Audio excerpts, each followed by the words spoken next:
Hi నమస్తే welcome to our channel. నేను మీ ప్రత్యూష. ప్రస్తుతం మనతో సీనియర్ జర్నలిస్ట్ భరద్వాజ్ గారు మనతో ఉన్నారు. సార్తో మాట్లాడి మరిన్ని విషయాలు తెలుసుకుందాం.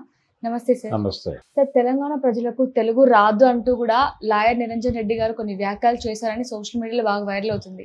నిజంగానే ఆయన అన్నారా? ఒకవేళ ఆయన అనంటే ఎలా, ఏ ఉద్దేశంతో అని ఉంటారని మీకు అనిపిస్తుంది? అంటే నిరంజన్ రెడ్డి ఇది కోర్టులో ఒక కేసు నడుస్తోంది. గ్రూప్ 1 రిజల్ట్స్కి సంబంధించిన ఒక వివాదం నడుస్తోంది చాలా కాలంగా. అంటే తెలుగులోను కొంతమంది ఎగ్జామ్ రాశారు, అలాగే ఇంగ్లీష్ మీడియంలోను కొంతమంది ఎగ్జామ్ రాశారు. కానీ రిజల్ట్స్ వచ్చినప్పుడు ఇంగ్లీష్ మీడియం వాళ్ళకి 530 వరకు మార్కులు వస్తాయి, తెలుగు మీడియం వాళ్ళకి 400 దాటలేదు.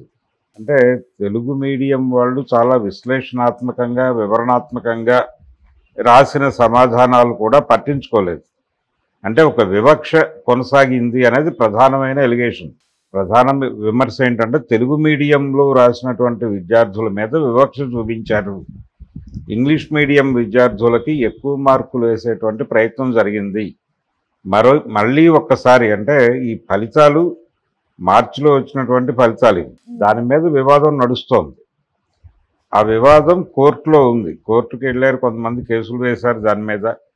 ఈ సందర్భంగా అంటే తెలుగు మీడియం వాళ్ళకి తక్కువ మార్కులు రావడానికి కారణాలు ఏమిటి అనేది ఎస్టాబ్లిష్ చేయటం కోసం జరిగినటువంటి ఆర్గ్యుమెంట్లో భాగంగా నిరంజన్ రెడ్డి వైపు నుంచి, అడ్వకేట్ నిరంజన్ రెడ్డి వైపు నుంచి ఈ పదం దొర్లింది అనేది ఇప్పుడు విషయం. అంటే ఆయన ఎందుకు మార్కులు వేయలేదు, గ్రూప్ 1లో తెలుగు మీడియంలో పరీక్షాపత్రాలు సమాధానాలు రాసినటువంటి వారికి ఎందుకు మార్కులు పడలేదు అంటే వాళ్ళు రాసిన తెలుగు సరిగ్గా లేదు అనేది ఎస్టాబ్లిష్ చేయడంలో భాగంగా తెలంగాణ విద్యార్థులకి తెలుగు రాదు అని ఒక మాట దొర్లింది అక్కడ.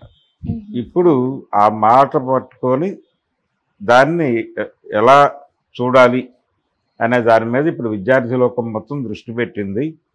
ఇప్పుడు చాలా చోట్ల యూనివర్సిటీ స్థాయిలో విద్యార్థులు సమావేశాలు నిర్వహిస్తున్నారు, రమ్మని పిలుపులు ఇచ్చారు విద్యార్థులకు. దీని గురించి మనం ఆలోచించాల్సిన అవసరం ఉంది. ఒకవేళ రాసినటువంటి సమాధానాల్లో తెలంగాణ యాసలో రాశారు అనేది ఏదైనా కంప్లైంటా? తెలుగు రాదు అంటే ఏ తెలుగు రాదని మాట్లాడుతున్నాడు లాయర్ గారు. అంటే ప్రభుత్వం వైపున వాదిస్తున్నటువంటి లాయర్ గారి వైపు నుంచి దొర్లిన మాట ఇది. మరి ఆ లాయర్ గారు అలా మాట్లాడడం ఎంతవరకు కరెక్ట్ అనిపిస్తుంది? అది దుర్మార్గమే. అంటే తెలంగాణ మాండలికానికి గౌరవం ఇచ్చి తీరాలి. అసలు తెలంగాణ ఉద్యమం జరిగిందే దాని మీద. తెలంగాణ ఉద్యమ కాలంలో తెలంగాణ మాండలికం కాపాడుకోవడం కూడా ఒక ప్రోగ్రాం. తెలంగాణ సంస్కృతిని కాపాడుకోవటం అనే కార్యక్రమంలో భాగమే తెలంగాణ మాండలికాన్ని కాపాడుకోవటం. తెలంగాణని అన్ని రకాలుగా సమగ్రంగా కాపాడుకోవటం అనే ప్రోగ్రాంలో భాగంగానే, అంటే అన్ని రకాలుగా అణిచివేతకు గురవుతోంది, తెలంగాణ భాష మీద ఆంధ్ర భాష పెత్తనం చెలాయిస్తోంది అనేది ఒక ఆరోపణ. అలాగే రకరకాల అభిప్రాయాలు ఉన్నాయి, కానీ చాలా చోట్ల రాజీ పడిపోయి నడుస్తున్నారు. ఇప్పుడు ఈ రాజీ ధోరణి ఎంతగా ప్రబలిందంటే తెలంగాణకు సంబంధించిన గ్రూప్ 1 రిజల్ట్స్కి సంబంధించిన కేసులో మాట్లాడుతూ కూడా దాదాపుగా ఇప్పుడు తెలంగాణ ఆవిర్భవించి 2014లో మొదటి ఎన్నిక జరిగింది ఇక్కడ. దానికంటే ముందే తెలంగాణ రాష్ట్ర ప్రకటన వచ్చింది. ఇంతకాలం అయిపోయిన తర్వాత ఇప్పుడు 3 ఎన్నికలు జరిగిపోయినాయి. 3 ఎన్నికలు జరిగిపోయిన తర్వాత కూడా ఇప్పటికీ తెలంగాణ భాష మీద, తెలంగాణ యాస మీద దాడులు జరుగుతూనే ఉన్నాయి అనటానికి నిరంజన్ రెడ్డి చేసినటువంటి ఈ కామెంటే రీజన్. అంటే గ్రాంధిక భాష రాయలేదు అనేది ఆరోపణ అయి ఉండొచ్చు ఆయనది. గ్రాంధిక భాష రాయాలి అనేది నిబంధన ఏమీ లేదు. విషయం కన్వే చేయటానికి అంటే అక్కడ ఉన్నటువంటి ప్రశ్నకి సంబంధించిన సమాధానం కన్వే చేసే విధంగా ఏ భాషలో రాసినా, ఏ యాసలో రాసినా దాన్ని పరిగణనలో తీసుకోవాలి. అంతే తప్ప అక్కడ గొడవ ఏమిటి, తెలుగు మీడియం పట్ల వివక్ష చూపించారని. తెలుగు మీడియంలో రాసినటువంటి పేపర్లకి 400కి మించి మార్కులు పడలేదు. ఇంగ్లీష్ మీడియం వాళ్ళకి అన్ని మార్కులు వచ్చి వీళ్ళకి తక్కువ మార్కులు రావడానికి రీజన్ ఏంటో చెప్పమని అడుగుతున్నారండి. దానికి రీజన్ చెప్తూ వీళ్ళు తెలుగు భాష రాదు అని మాట్లాడేటువంటి ఓవర్ స్టేట్మెంట్ అది.